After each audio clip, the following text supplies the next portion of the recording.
सन्मान ठेवणे ही आमची संस्कृती आहे।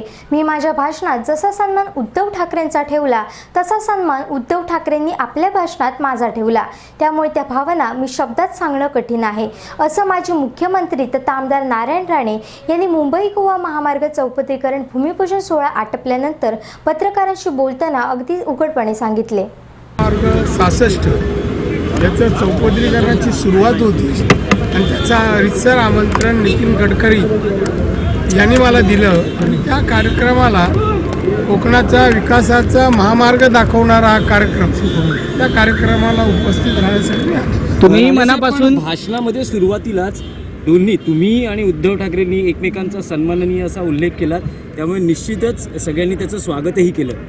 ही आमची संस्कृती आहे, त्यामुळे बाकी काही असो पण सार्वजनिक क्षेत्रामध्ये बोलताना समोरच्या माणसाचा सन्मानपूर्वक उल्लेख करणं ते संस्कृतीची शिकवण आहे। पण साधारण 12 वर्षांनंतर, तब्बल 12 वर्षांनंतर नारायण राणे आणि उद्धव ठाकरे एकमेकांना एकाच व्यासपीठावर समोर आले होते। कसा काय हा अनुभव होता तुमच्यासाठी? अनुभव कसा अनुभव, जसे बाकीचे लोक उपस्थित होते तसे ते उपस्थित होते। माझ्यासाठी काय वेगळं नाही, राजकारणात एक अपेक्षित आहे। दादा, खास करून तुम्ही देवेंद्र फडणवीस आणि नितीन गडकरींचं बोलताना भरभरून कौतुक केलं, त्यांनी देखील तुमचं कौतुक केलं। पुन्हा एकदा तुमच्याबद्दलच्या चर्चांना उधाण आलेलं आणि खास करून आज जे तुमचे होर्डिंग्स लागलेले आहेत त्याच्यावर कुठेच काँग्रेसचं चिन्ह नाही आहे। अरे मी म्हणजे काँग्रेस, माझा फोटो आहे म्हणजे काँग्रेसने गेला आणि हा काय पक्षीय कार्यक्रम नव्हता, हा शासनाचा कार्यक्रम। बाकी जे काय भगवे झेंडे बिंडे म्हणून तर मी बोललो की शासनाच्या कार्यक्रमात राजकारण आणू नका, हे कारण ते आहे आखी श्रेय लुटण्याची काही गरजच नाही। आणि पालकमंत्री जे बोलले रस्त्याचे पैसे मिळतात, लोकांना लाभ मिळतोय, लाभ नाही आहे, त्यांचा हक्क मिळतोय। लोकांचे शेतकऱ्यांची जमिनीचा हक्क देत आहेत, सरकार काय मेहरबानी करत नाही। आणि जो काय विकास आतापर्यंत झाला तो काय केसरकर आणि शिवसेनेचा काही संबंध नाही। जे भाषणाचे बोलतात त्यांचं योगदान काय या सगळ्या विकासाला? आता नितीन गडकरी मुख्यमंत्री यांचं योगदान आहे जसं या रस्त्याला आहे तसं। तेच तुमचं जे विधान होतं की केंद्रामध्ये नितीन गडकरी आणि राज्यात फडणवीस सर्वांगीण विकास करतायत आणि प्रयत्न करतायत, आणि विकासाचा प्रयत्न करतायत, त्याचा एक भाग आहे आजचा जो आहे तो।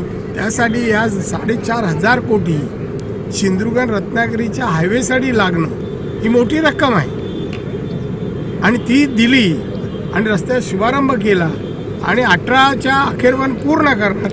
कोकणाच्या विकासासाठी मोठा, जसं मी सुरुवातीलाच म्हणालो, रेल्वे हे जसं स्वप्न होतं कोकणवासियांचं तसं राष्ट्रीय महामार्ग चौपदरीकरण उद्या व्यवसायासाठी इथे कारखानदारी येण्यासाठी, इथल्या माणसाला रोजगार मिळण्यासाठी किंवा इथल्या प्रक्रिया उद्योगाला मार्केटिंग मिळण्यासाठी हा महामार्ग अतिशय उपयुक्त आहे। राणेसाहेब, पण एक आहे की महाराष्ट्राच्या जनतेला उत्सुकता होती, तुम्हीही भाषणामध्ये सुरुवातीला उल्लेख केलात की सन्माननीय उद्धव ठाकरे आणि रश्मी वहिनींचा उल्लेख केलात, तसाच उद्धव ठाकरेंनी भाषण सुरू करताना माझे पूर्वीचे सहकारी नारायणराव राणे असा उल्लेख केला। त्यावेळेस स्वाभाविकच तुमच्या मनात काय नेमक्या भावना होत्या? ज्या भावना आल्या त्या शब्दात सांगणं कठीण आहे, त्यामुळे सांगण्याचा प्रयत्नही करणार नाही। आजही कुठे महाराष्ट्रातल्या शिवसेनेवर आहे। त्यांनी माझा उल्लेख करताना जसा केला तसं मीही करताना त्यांचं नाव घेताना जसा उल्लेख किंवा नाव घेतलं ते पाहिल्यानंतर ते कळतं काहीतरी वेगळ्या भावना यावेळेला प्रकट होतात। आता नैसर्गिक नसतं, पण आता कटुता किंवा मतभेद हळूहळू संपुष्टात येतील, कारण बऱ्याच वर्षांनंतर तुम्ही समोर आला आहात आणि एकमेकांविषयी चांगले उद्गारही काढलेले आहेत। उद्गार काढण्यासाठी ही संस्कृती आहे। कोणाचा अपमान केला म्हणजे त्या माणसाला कमीपणा होतो असं काय नाही। कोणाला शिवी घातली म्हणजे ती त्याला शिवी लागते आणि त्याचं हे डाऊनग्रेड होतो अशातला पण भाग नाही आहे। त्यामुळे मी कधीही असं करत नाही आणि मी साहेबांचा नाहीच नाही, पण उद्धवजी ठाकरे यांचा पण मी कधी एकेरीमध्ये आणि अपमानास्पद मी कधी उल्लेख नाही केला, कधी नाही केला। दादा, कुठेतरी गडकरी आणि देवेंद्र फडणवीसांच्या मदतीने शिवसेनेशी किंवा उद्धव ठाकरेंशी एक जवळीक साधण्याचा प्रयत्न भाजपकडून होतोय का? भाजप भाजपाकडून कशाला होईल? देवेंद्र फडणवीस किंवा गडकरी? मला कोणाची जवळीक साधण्याची मला काही गरज वाटत नाही आणि तशी जवळीक साधून हे करणं म्हणजे चांगुलपणा निर्माण करणं किंवा काही साध्य करणं हे माझा स्वभाव पण नाही ना.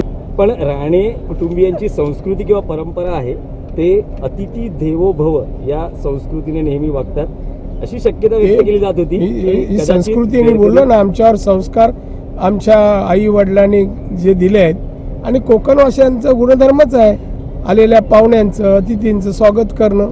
नाही, उद्धव साहेब पण आले होते.